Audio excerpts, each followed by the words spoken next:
I keep trying to record this because I've been in this emotionally amped up place and I've been trying to keep it in that place because I feel like it's a lot more entertaining to watch. But alas, I think I have to discard the past however long of filming because it is not the way that I feel like I should communicate this. And I've got to take the high road, the mature way, and do it right. Back to what I was saying in part 1 of this video, which dropped the day before I uploaded this yesterday. I mentioned that sometimes it can feel very confusing and disorienting when you have a certain mentality or you feel so different and then you find people that understand where you're coming from and it feels like those are the people that are your people. But then it's like, why? Why are these the people that I actually feel most alone around? These are the people that these are supposed to be my people. And yet I'm still lonely. And it feels, at least for me, like it was a me thing. I'm like, I'm never gonna find my people. Fast forward, spoiler alert, I have found my people and I'm very grateful. And it's not a giant community. It's like individual people here or there. But I think that I'm at an age where I don't really need a group of people as long as I have solid people one-on-one. They can have their own lives and own communities, but I have my people and I have people that I don't feel alone around.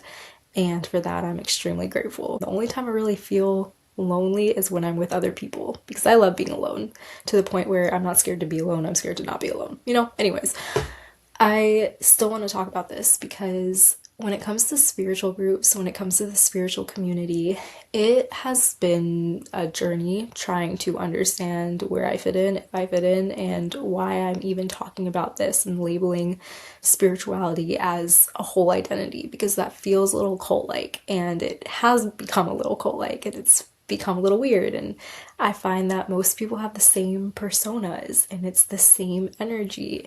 But it's not even energy in a good way, it's energy in this fake way of this performative energy. It's performative spirituality, which is the gist of this entire video. Performative spirituality, where for men, there's this hypersensitivity, hypermasculinity, this condescending nature, this belittling nature, this I'm so aware and awake or woke or whatever the term is, that I can't do no wrong, so the world is happening to me. I'm a victim to the world. And then you have the shadow feminine side, which is very manipulative, and it's also equally as toxic. And both sides have these shadow aspects that are now disguised as light, and people flock to these energies. And being on the outside, when you're like, you can't see that this is way out of balance, is chaos. It's very confusing when you feel like you see something, yet everyone is enticed. Everyone is lusting after this energy that's disguised as something, but it's not that. So that's kind of the gist of this video. A lot of this is going to be rooted in experience and reflection and observation. And part 1 talked about my own dynamic with spirituality, my own story. It talked about all that. And this one is going to talk about other people because that's equally as fun. So I'm going to try to keep this as neutral as possible, but sometimes this is a triggering subject because I still do get annoyed, and I also just feel weird using the term spiritual anyways because it doesn't need to be this external identity. And I, again, as I've said previously, talking and using the word spiritual, what it has become, it just feels uncomfortable at this point. Like, I don't like calling myself a spiritual person, I just call myself a person, and I have practices and I stay in tune with myself. But it's kind of like the same thing as when you say you're eating healthy, and really healthy food is just normal food, and food that's junk food has become normal food. I don't know if that analogy made sense, but that's what I feel with spirituality, where it's just this whole brand of people is just, I'm a spiritual person, where it's like, no, I think that's the default. And then you either fall away from that or you don't. But in today's day and age, a lot of people are disconnected, or spirituality and religion itself does just feel like a giant cult, so people are a part of that. And that's kind of what I wanted to segue into a little bit, because I think that to begin with, a lot of these manipulative, condescending, a lot of this nature that is not fun to be around is stemming from that place of insecurity or this lack of feeling at home or just this misunderstanding of what power really means because you're getting it from the external. You're feeding off of other people. A lot of spiritual people are still leeching off of other people. It's this sense of, oh no, I'm not seeking the external to fill me. I'm already whole and complete within me. And then you're using that energy to manipulate or put other people down to power on top of them, power over them, feel powerful in relationship in comparison to other people, which is not fun to be on the other side of, but also I don't think that a lot of people do recognize and see that because there's a lot of people that just kind of bow down to that. And when you are operating from an authentic place, you can tell who's not because they will shit talk you. They will put you down. They bring you around just to spit you back out. And it's not fun being in that position when you're coming in with pure intentions, but I think that also just goes back to the fact that when people are not operating in alignment or not operating in truth, they are scared of truth. The people who preach truth and preach living in their truth are so afraid of truth. And I think that's why a lot of spiritual people are also these huge activists, but activism is kind of their identity because there's a sense of I need to show that I'm good or prove that I'm good. And the way that I prove that I'm good is by doing what people say is good, being on the left politically, good, voting for this person, good, advocating for this group, good, but there's this lack of connection. You can tell when people are genuine and honest, and if you can't tell if people are genuine and honest, maybe come back to yourself and do some work there, because your intuition will tell you what's up, but if you're flocking to certain dynamics, if you are attracted to certain toxicities, it's because that's kind of like where you're at too. Harsh truth. What is that quote, that little trend when people are like, things I would say if I wasn't afraid of hurting your feelings? That one's mine. I'll go back to that victimization thing a little bit because from my experience, especially with men, dating spiritual men. Now, I wanna also say I've dated one very healthy spiritual, or a couple. I've dated a couple. I've dated a couple very, very healthy, super spiritually rooted people that are very self-aware, and their shadow side might come out from time to time, but I think there's enough self-awareness to balance that out, you know? There are people that know how to check themselves while also staying true to their practices, but then there's a lot of people who always use spirituality as an out for anything they're in. And this is just pure narcissism. This isn't me giving you guys a revelation. This is textbook definition of narcissist, and it's just the spiritual narcissist, which is kind of sometimes the worst because you can always find a way to make it seem like you're in the right and everyone else is in the wrong because they're just not at the same level as you, because you're above everyone else. But when it starts getting into that weird tier thing, that's an unhealed person that isn't recognizing you as a person, and that is putting you down here. I was gonna get into examples, but I feel like that really isn't necessary. I feel like that would just be me putting energy out there that doesn't need to be out there. So I don't even really feel like I need to get into stories in this video. I probably will at some point throughout my life. But yeah, I don't really need to put people on blast like that. But it is fascinating to me how sometimes the most toxic people can have the biggest followings and the biggest amount of supporters, and then you look around and you're like, wait, you too, really? And I know I've been on that side too, where especially with certain people that I might have looked up to, whether it be musicians or just Jaden Smith. Definitely some people that many people have pointed out time and time again, yo, these people are on this. And it's like, no. And then they are. So I think also paying attention to the real people around you and seeing what's up with their intuition. If their intuition says something, maybe check that and look at that. Anyways, back to the point. Whenever people are preaching constant rituals and ceremonies, that to me nowadays is a red flag, especially, I thought I put this on silent. I did not. I feel like there are some people who are constantly doing rituals and ceremonies, and what you need to be doing is taking time for yourself, sitting in silence and sitting in your own discomfort of things, not constantly going towards a ritual or a ceremony. Because a lot of times too, you're in a space that's a very vulnerable and open space to be in. And a lot of people just go into it very blindly. If you are not tethered to your own self, if you don't go into anything spiritual with a connection to yourself, if you're constantly doing things to get connected to yourself, then you're going to latch onto the wrong things. The wrong things are going to latch onto you. And you might not be able to see it because it might be giving you that illusion of peace and whatever it is for yourself. But it's this constant needing some sort of energy, and it's very disguised. It's not the same as just being addicted to a substance, because that's very clearly like, I need this to survive. There are certain things that, certain practices that are filling some sort of void, even though the practices might be helpful and conducive.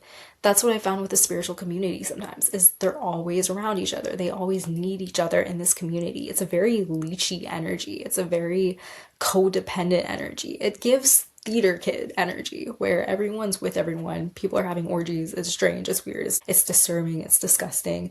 And everyone's just all up on each other in everyone's business, but also there's like this weird jealousy that happens, and there's a lot of weird toxic elements where it's like, I love you and I'm going to have all of your babies, and then it's like this, I hate this person, shut them down. It's very strange. It's this mix, this intermingling or whatever of men and women and everyone in between, and it gets weird and it gets sticky. And I don't even know if I need to really go into detail with all of that, because that is personal story time of just being on the outside being like, what the heck? How do you guys think this is okay and normal? And why are you trying to rope me into this? This is strange. No. That's the other thing though. When you say no, you're made to feel weird, because again, people take stuff personally. It becomes you're in the wrong, or it becomes a you thing, not a them thing. It's a you thing. And it's hard to even sometimes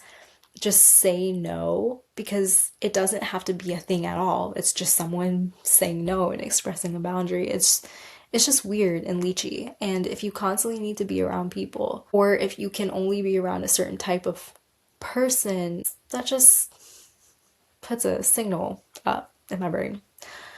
Okay, the shadow feminine energy. So this is that is the energy of pure manipulation. It's seduction, it's putting on a front, and then they're the ones that will stab you in the back.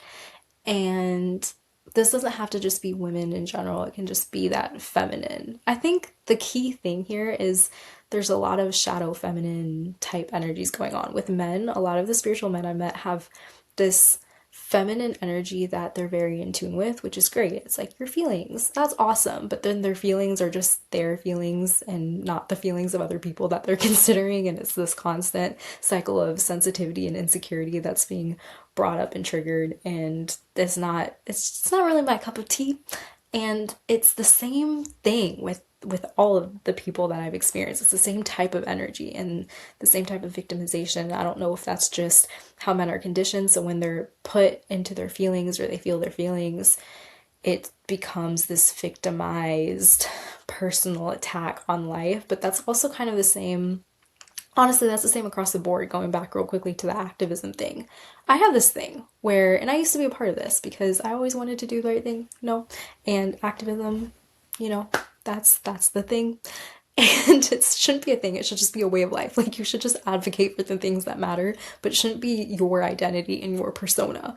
You don't have to wear this as, this is who I am. I am an advocate for blank, because then that seems a little bit performative to me. But I've noticed with spiritual people sometimes, unpopular opinion, this might be a little controversial, but wearing your oppression has become an identity. I fully believe in advocating for justice. I fully believe that we're on this path of healing, reclaiming our roots, connecting with our ancestors and trauma patterns and generational healing and changing cycles and all that kind of stuff. That's what I preach. That's what I very much believe in. But when your identity starts to be, I am a victim, it stops being about reclaiming a sense of yourself. Like, the whole identity is about reclaiming, but what happens when you actually do reclaim and feel whole? Then your identity of being a victim goes away. I guess to give an example, because I'm not sure if that's clear, I am South Asian. My family's from India. If my whole identity is about decolonization, and there's a fine line, that's important, you need to do the work, you should advocate for certain things, allow people to question and challenge certain things, but if my whole identity is about decolonize this, that's the only thing I preach, and I'm not necessarily trying to get unstuck from the decolonization aspect. Like, my identity is about just calling this out or focusing on we need to do the work, but not actually wanting to get to the other side, because I don't have an identity that's not disconnected from being a victim. Like, a lot of times I find that in spiritual groups, the identity is about being a victim. Like, your identity is being a victim. It's not necessarily from an empowered place or trying to reach empowerment or whatever this other side is. It's sticking to this lower vibratory I'm a victim space, and that's cultivating or trying to get this energy still externally back to you. It's still trying to harness this power that isn't coming from inside of you inherently to begin with. And that's that energy of needing all this external validation, needing all this proof that I have power. And that's where that manipulative energy comes in. I know for that feminine side, for women, sometimes it's this, I've been oppressed for so long, and I'm going to link that other video that I filmed where I was kind of rambling about that below, but it's that sense of, because I've been oppressed, when I have power, or to try to get that power back, I'm going to put power over you, I'm going to assert power over you. It's that sense of the body positivity or reclaiming sexuality movement or whatever that is. Now is me objectifying myself. It's that same essence, kind of, or a similar essence, and I feel like that's kind of controversial to say, because I feel like a lot of people might disagree with that. But I've noticed that a lot of people use this facade, use this sexual energy, harness this power to just manipulate and disguise. It's just using people, I guess, to sum up. It's this energy of using people, but not even being conscious of it all the time. It's kind of a subconscious thing, because you have this awareness when you're very grounded and rooted in spiritual practices. You do have somewhat of a control of the energy you exert and the energy you have over people. And there are people who are conscious of it and use that intentionally to have their way. And then there are people who are kind of conscious of their magnetic presence, but then don't really realize to the extent that they're manipulating people. And then all of a sudden, once you've done that, or you've lured people in, then you just snip them away, or it suddenly gets toxic out of nowhere, because you now feel, it's almost like there's this sense of being trapped, and it's, I need space. I don't know how to explain this part. I'm struggling. But basically it's like energetic overwhelm. When you're super heightened spiritually or super sensitive, you're very aware of the energies that you're in, that are in your space. But if you're not grounded, you're not really aware in the current moment. You become aware after, and it's like energetic overwhelm, or, oh my God, I need you stay over there, you're being toxic, you're being the problem, instead of taking ownership and accountability of the steps that got to certain places. Now I'm rambling too much, I fear. Okay, so I had actually journaled about this and I'm struggling to speak, so I'm gonna read my journal and maybe that'll make more sense, but this is from the middle of it. Learning to take your power back, reclaiming your sense of autonomy, and just overall understanding how powerful you really are can be both consciously and unconsciously used to steer people in toxic directions when it's not coming from a place of wholeness. So that's the key, is that when power is being used but it's not coming from a place of wholeness, and in spirituality sometimes that can be a confusing, blurred line, because it looks like it's coming from a place of wholeness, but actually these people are trying to gain power by using this power that isn't actually coming from their own selves. They're gaining power externally by using this artificial power. So That's that. When your drive is existing from a place of trying to be whole, trying to chase an identity, prove a sense of agency to someone, you're still after something external because you lack that for yourself. Again, whether it's security, whether it's stability, whether it's just that overall sense of self-love or self-acceptance. Spiritually, activism even, especially those two things together, they often end up creating this persona of a person who is trying to prove that they are a good person. Activism, in my opinion, isn't an identity. It's not something to be selectively worn and taken off. But people, especially with the widespread usage of social media, make their entire activism campaign a part of who they are. What I was talking about. I should have read this first. Their existence becomes about being a victim, being oppressed, or being a good person that uses their hand to help the oppressed. Sometimes this comes from a place of guilt. Sometimes it just comes from a place of needing to be seen.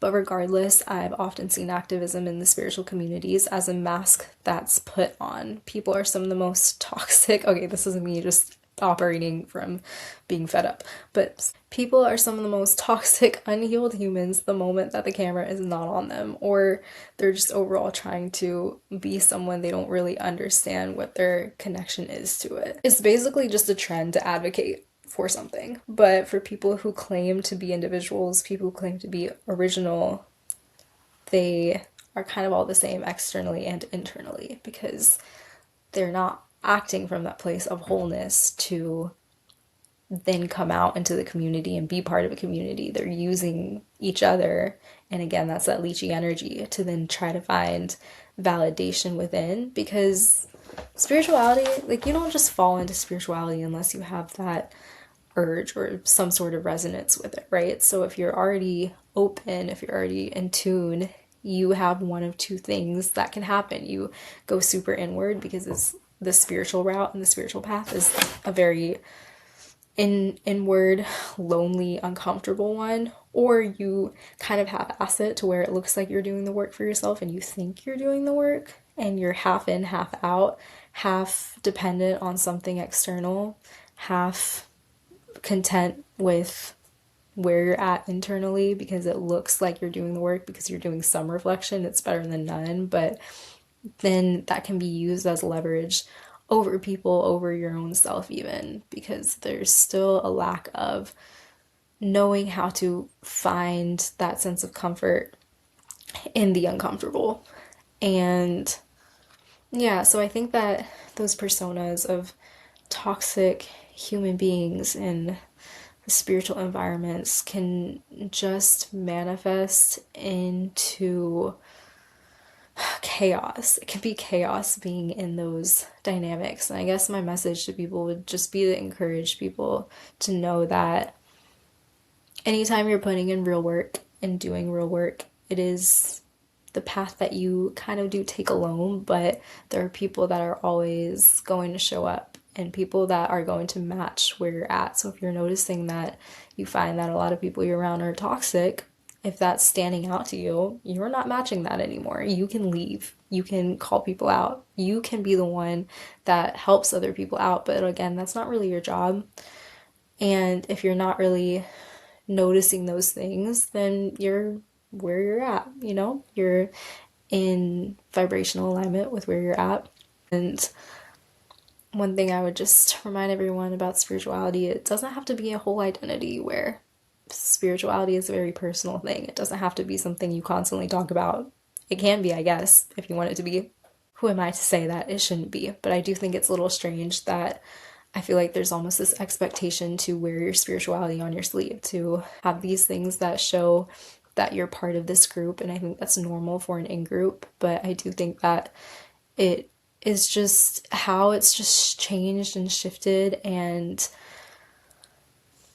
I think the intention that people carry is just very noticeable when it's not authentic, and unfortunately there's a lot that is not authentic. But then I don't want to only focus on that. I don't want to only focus on the negative. I do want to also remind everyone that there's this whole other side, and there are so many dope people, and so many authentic, genuine people, and people who are breaking out of inauthenticity to go towards a more genuine light. And that we're on this constant path of finding authenticity. And I know that a month from now, a year from now, I will probably look back at this and be like, oh, you know, I'm more myself now than I was when I filmed this. And that's something I look forward to. But I think that being stuck in that cycle of already feeling like you made it, or you're in this complete place, that's where it gets to be detrimental. And when you can't take in criticism from people who genuinely love you around you, if you're in a relationship with someone and you take everything personally, then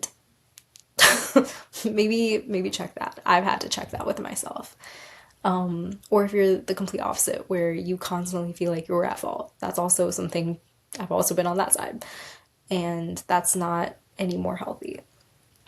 And you don't need to distance yourself and isolate yourself completely to do the work. But I think that there's a balance that everyone learns of how much of this is independent stuff and then how much of it is stuff I do with the community. We coexist together, but we're not codependent on each other, in my opinion. And I think that a lot of spirituality has kind of turned into that, hence the toxic energies on all sides. Again, I actually really like my little theater kid analogy. I think that one's a good one because there's some entanglement, intertwining in that arena, but there's just also a clear, you're part of this or you're not part of this.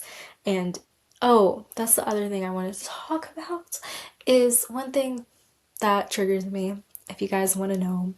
One thing that does trigger me a little bit, that I have to admit and be a little vulnerable with, is that there are a lot of people who get credit.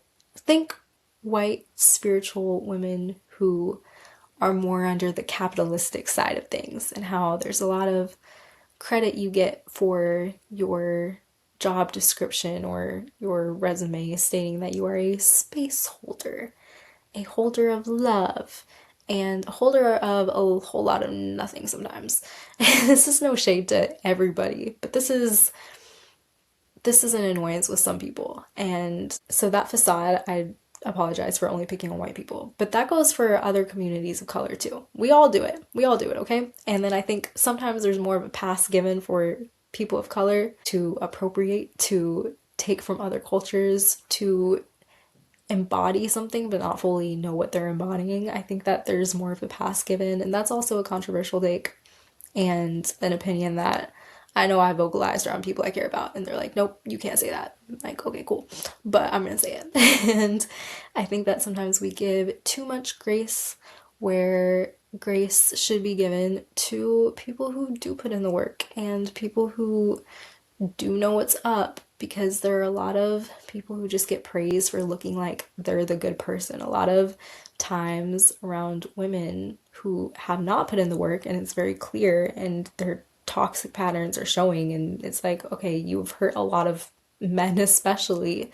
I think you need to address that, not blame it all on the patriarchy. You know, do the work, challenge, understand that, yeah, those wounds are deep, the patriarchal things are deep and are real, but you cannot be a victim and blame everything on certain things. You also have to take accountability. Sometimes you just see how people flock to what people are preaching rather than seeing who they actually are. And it's very easy when someone on paper is doing all the right things. It's very easy to gaslight yourself into realizing or into thinking that this person can't be bad because look, they're advocating for all these things. They've put their own life on hold in order to be for other people or whatever it is. A lot of people are just after this idea and know how to perform within that. But if you're sensing that someone's really not being who they think they're being, don't gaslight yourself just because the looks of it say one thing and everyone else seems to be validating how that person is acting. A lot of people are blind. There are a lot of dumb people in the world, is what I'm realizing. And there have been moments where I have been that dumb person in the world, and there are moments where I have been that toxic person also. Not intentionally ever, but there are definitely moments where I can look back and I'm like, okay, AYÉSHA, you had no idea how to communicate. You did not address your stuff at all. And there are men that are hurt. And then there's also that cycle where it's like, okay, my patterns are getting triggered by these toxic patterns, you know, that whole thing. But accountability is very, very, very necessary, important, and it doesn't need to be coming from a place of self-hatred, and it doesn't need to be coming from a place of feeling bad for what you did to someone else. Accountability just means acknowledgement, and do the work to be a good person, and do the work to keep your space clear and clean. Do not make excuses for allowing toxic energies in your space, because your space and your energy is very sensitive and it is going to be as clear and as pure as you make it. That is what you are in charge of, and that is your biggest responsibility in life, is watching what energy you allow in your space, because you're the one who's allowing stuff in your space. That is my harsh truth. That is my advice that I still have to give myself every day, because girl has to relearn that every second, it feels like. I feel like that's a good place to leave off. I feel like anything else I have to say or want to say, I'm gonna put in my blog and write about it, because I want to make sure that I come at it from an angle that is not going to be completely emotionally charged. But this is a subject that is very personal to me, and it is very triggering, and I don't think it's wrong to have a little charge behind it. And honestly, sometimes it's a little bit more entertaining. But I do try to be intentional with keeping this channel to not feel like a personal attack, but to also express what it is I want to express. I gotta stop filming at night because I get tired. If you watched all of this and you watched both parts, I appreciate you for doing so. The idea of it resonating with people is cool. The idea of it not resonating with anyone is cool with me. But if it did resonate, then I guess you can give it a like or whatever, or subscribe, or, you know, do all the things that we're supposed to preach and say at the end of this. But thank you again for watching, and I will see you in my next video. I'm posting consistently also, which is great. I'm proud of myself. I've done this for 3 days straight, so that's something. But I'll see you in my next video, and I love you, and I hope that you have a great rest of your life. Bye!